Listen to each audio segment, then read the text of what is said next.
Épisode 39, Vincent Perrin. Aujourd'hui, Vincent Perrin est General Manager France et Benelux de Johnson & Johnson Vision Care. Mais avant d'en arriver là, sa vie et sa carrière ont connu quelques rebondissements. À 5 ans, Vincent frôle la mort. 2 mois à l'hôpital, un avant et un après. De cette épreuve, il garde une forme d'urgence, celle de vivre à fond, de se battre, de ne jamais faire les choses à moitié. Cette intensité, il la met d'abord dans le sport, puis dans sa carrière. Pourtant, rien n'était écrit. Enseignant-chercheur à 27 ans, il aurait pu rester sur une trajectoire stable. Mais Vincent choisit autre chose, le risque, le mouvement, l'inconfort. Il quitte l'enseignement, entre dans l'industrie pharmaceutique sans en avoir les codes, apprend, se transforme, se confronte à ses biais, affine son leadership et construit, au fil des rencontres, un parcours de dirigeant. Dans cet épisode, on parle d'ambition, de courage, de leadership, de biais, et de cette conviction qui traverse tout son parcours. On n'a qu'une seule vie, alors autant en profiter pleinement. Bienvenue dans Mentor.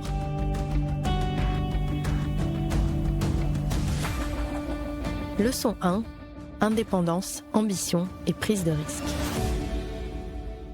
Le contexte familial dans lequel j'ai grandi est un contexte finalement, j'ai envie de dire, assez traditionnel, centré autour des valeurs de la famille, avec un papa, une maman et 2 sœurs, une grande sœur, une petite sœur.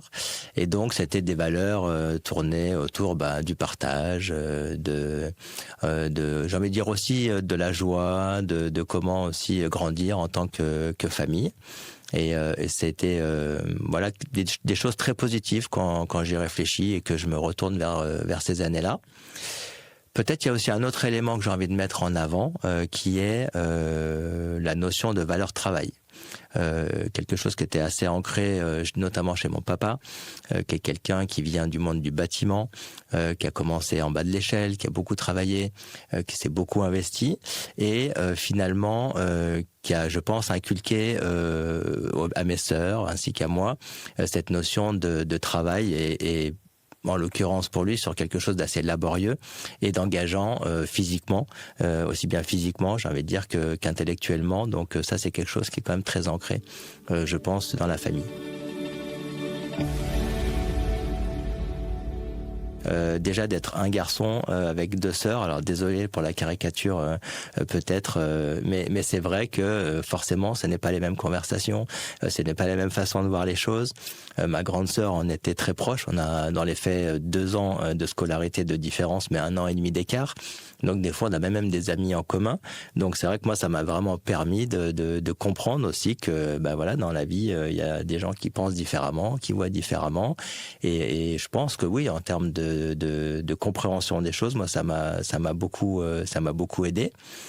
Et puis des fois ça m'a un peu desservi parce que avec 2 sœurs, faut savoir faire sa place. Donc des fois ma maman pensait que je n'étais pas bavard alors que j'étais bavard. C'est juste que mes sœurs étaient encore plus bavardes. Donc c'était difficile de faire sa place, d'exprimer ses émotions, etc.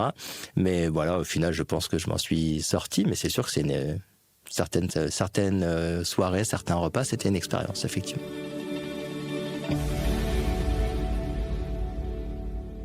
C'est vrai qu'à 5 ans, j'ai failli mourir.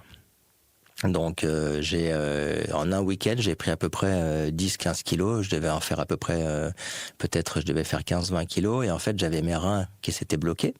Et donc, l'eau de mon corps qui se répandait un peu partout.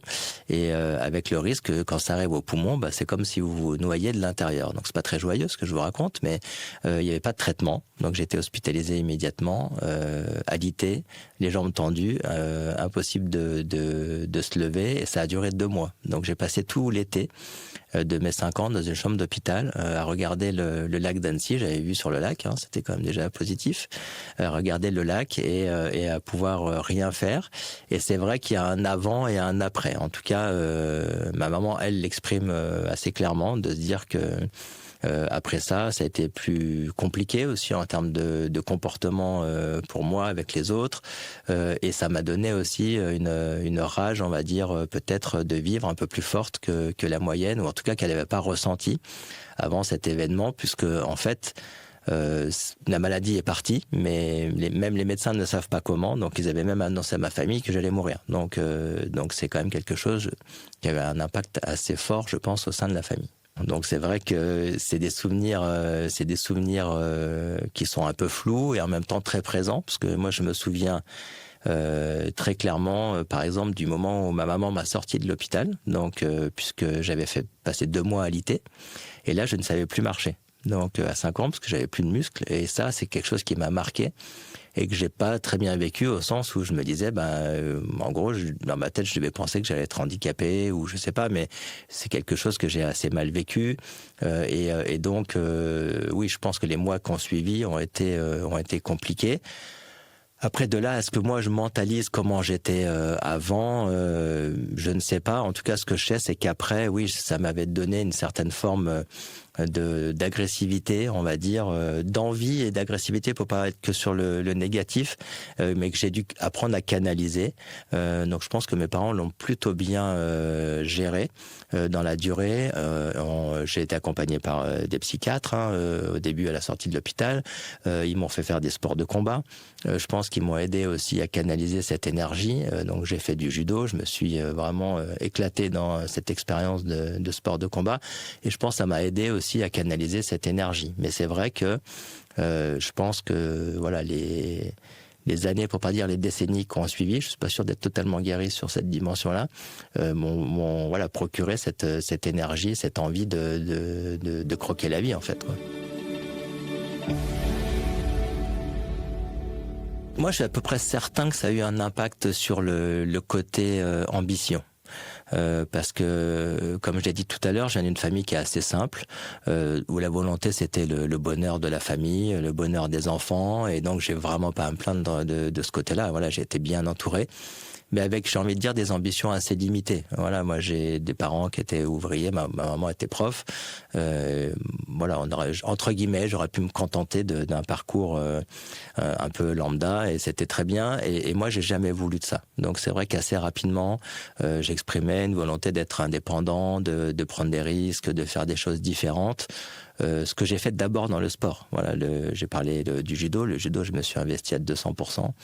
Je pense qu'à 14-15 ans, j'étais un adolescent un peu pénible pour les autres, parce que voilà, je voulais pas sortir, je mangeais pas de chocolat, je faisais attention à mon poids, je m'entraînais tous les jours. Voilà, donc j'avais ce côté de me dire, quand on fait quelque chose, on le fait à fond, on va au bout des choses et on se donne les moyens de réussir. Donc ça, je pense que ça m'a transformé sur ce côté de se dire, on a une seule chance, une seule vie, donc on y va à fond, quoi. Je pense que j'avais ce côté de vouloir être le premier. Ça, c'est très très clair. Je pense que il y en a qui l'expriment sur le côté, voilà, scolairement, être le meilleur. Moi, je voulais être le premier partout, tout le temps.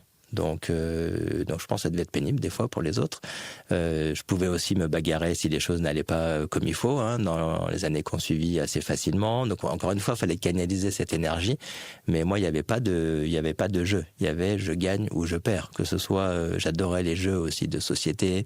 On jouait beaucoup en famille ou avec les amis. J'adorais les jeux de cartes. Mais moi, une bonne soirée, c'est une soirée où je gagne. C'est pas une soirée où je joue. Voilà. Je pense que j'ai été un peu porté par le côté scolaire. Voilà, moi, j'avais pas trop de difficultés avec l'environnement scolaire. J'ai pas souffert de X ou Y. J'ai la chance d'être bon en maths. Alors, vous savez, en France, quand on est bon en maths, finalement, il y a beaucoup de portes qui s'ouvrent, donc les études sont assez faciles. Et donc, je me suis un peu laissé porter. Je m'étais pas dit quand j'étais jeune, je serais médecin ou je serais sur des métiers comme ça qui sont passionnants, engageants. J'étais pas mal centré aussi sur mon sport jusqu'à 17-18 ans. Donc voilà, j'avais des bonnes notes à l'école. J'étais centré sur mon sport et voilà, la vie était bien et belle comme ça. Donc mais j'avais quand même cette ambition de me dire je veux faire mieux que mes parents et je veux aussi sortir du cocon familial. Donc moi, j'avais une ambition, c'était avoir mon bac, si possible avec mention, et partir de chez mes parents. Des fois, c'est étrange et pas forcément simple à analyser, mais oui, pour moi, il y avait une espèce de je casse le plafond de verre quelque part, quoi. Voilà, je suis dans un environnement qui est confortable, avec voilà des gens qui m'aiment, qui m'entourent, ça se passait bien, mais j'avais le sentiment que c'était à moi de construire mon chemin, ma route, et que finalement, la première façon de prendre des risques, c'est aussi de se dire, voilà, j'y vais, et avec une certaine forme de naïveté, hein, parce que j'avais une maman très présente, donc je savais pas faire grand-chose quand je suis parti de chez moi. Donc, mais voilà, en même temps, j'avais pas de crainte. Je me disais, c'est normal, faut y aller, Donc, j'ai eu mon bac à 18 ans et je suis parti. Je suis parti d'Annecy, où j'ai été élevé dans mes montagnes, et je suis parti à Grenoble pour retrouver d'autres montagnes, mais c'est vrai que c'était suffisamment loin pour finalement ne pas rentrer tous les week-ends. Assez rapidement, j'ai dit j'allais pas rentrer tous les week-ends, et je pense qu'au bout de 3-4 mois, je rentrais une fois par mois. Voilà, donc grand désespoir de ma maman. Mais peut-être une anecdote là-dessus, c'est que scolairement, j'étais pris en prépa, donc dans le lycée dans lequel j'étais, et j'ai refusé pour la simple et bonne raison de ne pas rester sur Annecy. Donc un choix que ma maman, à court terme, n'a jamais compris. Je sais pas si elle l'a toujours compris aujourd'hui, mais c'est pas grave. Et donc je suis parti faire à la fac, donc à la fac de sciences éco, de sciences économiques, puisque à l'époque j'étais passionné des sujets autour de la bourse, qui était un domaine que je trouvais assez excitant. Donc toujours sur ce côté un peu ambitieux, excitation, quand je voyais ces traders, voilà, tout ce monde de la banque et de la bourse m'intéressait. Donc vous avez vu que finalement j'ai atterri très loin de ça. Mais en tout cas, c'est ce qui m'a motivé à aller dans les études de sciences économiques. À suivre.